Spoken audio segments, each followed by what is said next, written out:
for young Kim. Love you too. The first time I learned how to use chopsticks happened after the first time I embarrassed my dad. We were out with friends and family in Aurora, Colorado at a Korean barbecue restaurant. Some of us just call it barbecue, by the way. My dad's the eldest of the family tree, thereby making me the eldest. But here's a younger Young using just one stick of the pair of chopsticks, trying to scoop up and slurp his naengmyeon noodles on the side of the bowl. It was not a good look for the eldest, because I remember the next day, I'm standing next to a bowl of potato chips at the bottom of a set of stairs, and there's an empty bowl at the top. Dad had me pick up one chip at a time using metal chopsticks, going up and down all those stairs until that empty bowl was filled. And if I broke or dropped a chip midway, I'd start over. Leave no chip behind.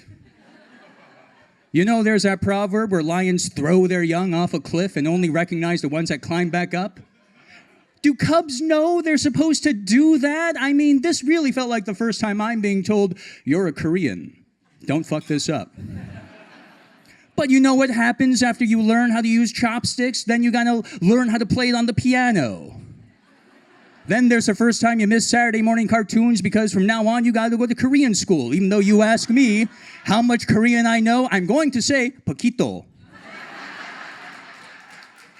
Then there's the first time you take Taekwondo lessons. Just more things pile up on your plate on what it means to be a Korean according to your parents. But I gotta tell you, the first time I had kimchi, I hated it. Had a showdown with my mother who wouldn't let me leave the dinner table unless I finished all of Grandma's kimchi. To this day, I'm still at that table. Should have blamed my lack of chopstick dexterity. The first time I had a girlfriend was with a friend I've known since first grade, but she wasn't Korean.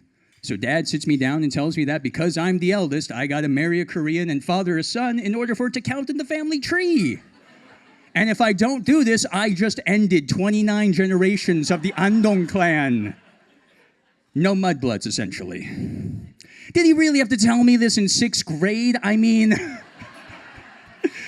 I broke up with my friend the next day. And that might have been the first time I grew a little resentful of what I was born into. Because your birth is the first thing you had nothing to do with. Being told what you are and what you have to do over something you had no control over kind of feels undeserved.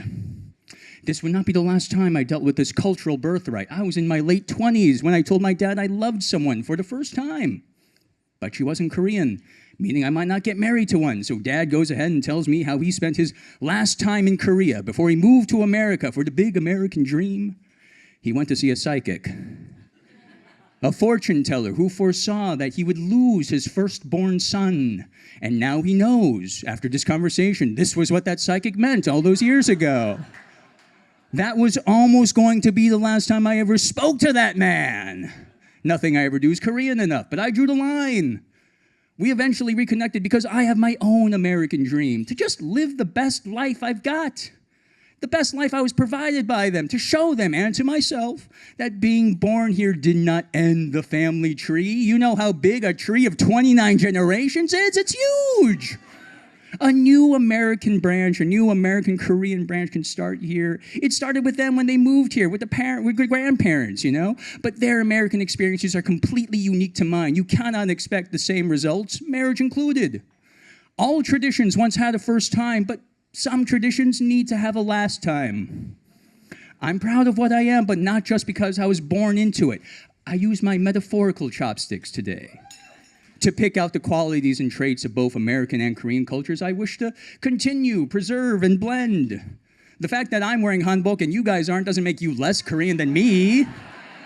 No, see, of course not. This is just how I choose to participate in our heritage culture. And the more histories we learn about each other, the more we can decide for ourselves what's worth keeping around.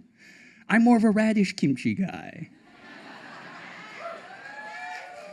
I see you are too.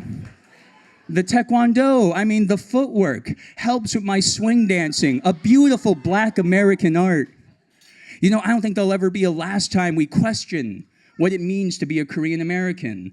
But I like that the answer can always evolve, even though it looks like I've chosen the Chosun era right now. But the answer can always change, and I like how that keeps us vigilant. And to be honest, so long as I can keep using my metaphorical chopsticks, I think that should keep me forever young. Thank you all so much. I love you all. One more time, Young Kim!